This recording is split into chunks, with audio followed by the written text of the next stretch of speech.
Hello Internet, my name is Lave and I watched Robin Hood, which is directed by Otto Bathurst, who's got a TV background predominantly. He directed episodes of Peaky Blinders, which I do like, and one episode of Black Mirror, the first ever episode, the one with the Prime Minister. Now he's tackling the legend of Robin of Locksley, and we pick up with Rob, as he's known in this, who is drafted to fight in the Crusades, but then he returns home to find his land has been taken by the evil Sheriff of Nottingham, so Robin puts on a hood and robs from the rich and gives back to the poor, yada yada yada. So yeah, it's the Robin Hood story that we all know, but the film insists that it's a new story that we don't know, but then it proceeds to tell us the story that we all know. It's utterly bizarre and just one of the many creative decisions that utterly baffled me throughout this film.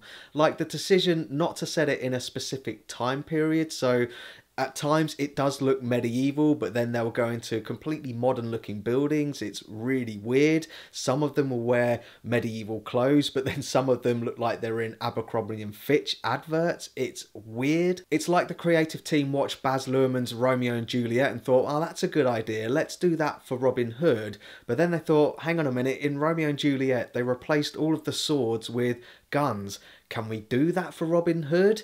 Because his bow and arrow is sort of the essence of who he is. So they're like, okay, we can't get rid of them. Let's just make the bows and arrows be more like guns. And that's what they do. So these wooden bows and arrows explode stone and brick walls like 50 caliber bullets. It's like, what? But they went ahead and did it anyway, and I think I know why. It's because it's reminiscent of the hallway sequence in The Matrix, and The Matrix isn't the only film that it's ripping off. I actually made a list of it here, if you bear with me. So yeah, pretty much every action set piece has the slow down, speed up, slow down in 300. There's a mining facility which is basically the same as the Mask of Zorro.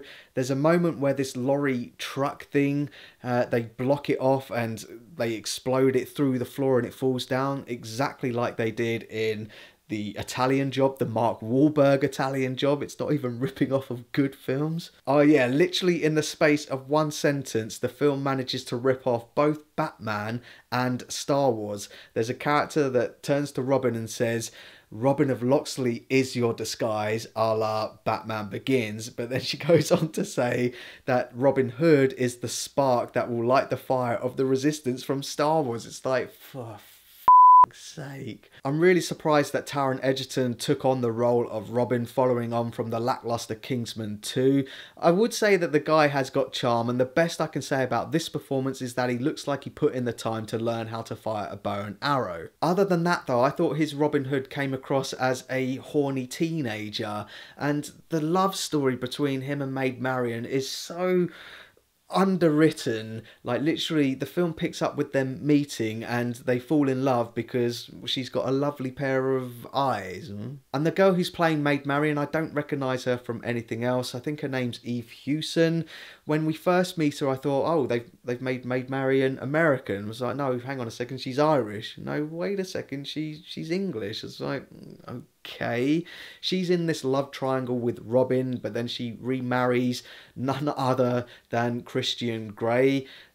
He's might as well just be called Harvey. You'll know when you see it. Jamie Foxx is an amalgamation of Morgan Freeman's character from Robin Hood, Prince of Thieves, and Little John. He's probably the best thing about the film, but then he's hardly in it. He does bookend the film, he disappears for large chunks. The most interesting bit of casting is Tim Minchin as Friar Tuck, and I didn't think it worked at all. Then you've got the most generic bit of casting with Ben Mendelsohn as the Sheriff of Nottingham, and it's so one-dimensional, it's unbelievable. I think the most interesting thing about his character is his jacket, which looks like he's taken it straight from Ready Player One. At least his character in Rogue One had something interesting about him, the fact that he was getting pushed aside by Tarkin and all of the other officers and not being recognised for what he's doing for the Empire. In this, it's just so one note. It's like, oh, he's just dribbling and screaming at the screen. It's, oh. So that's my thoughts on Robin Hood, and pause the video if you want to take a closer look at my enjoyment tracker now. I think this film is trying to be a postmodern take on the Robin Hood story, but it's postmodernism at its most banal. It's boring, it's unimaginative, and I couldn't wait for it to finish. It's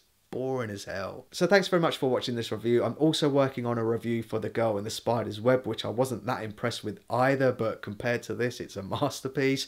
So keep an eye out for that. In the meantime, thanks very much for watching this video. I really do appreciate it. If you can, give this video a like, and don't forget to share the Lave. Yeah, I dug out this jumper specifically for the thumbnail for this video. I did it because it's got a hood and it's Batman.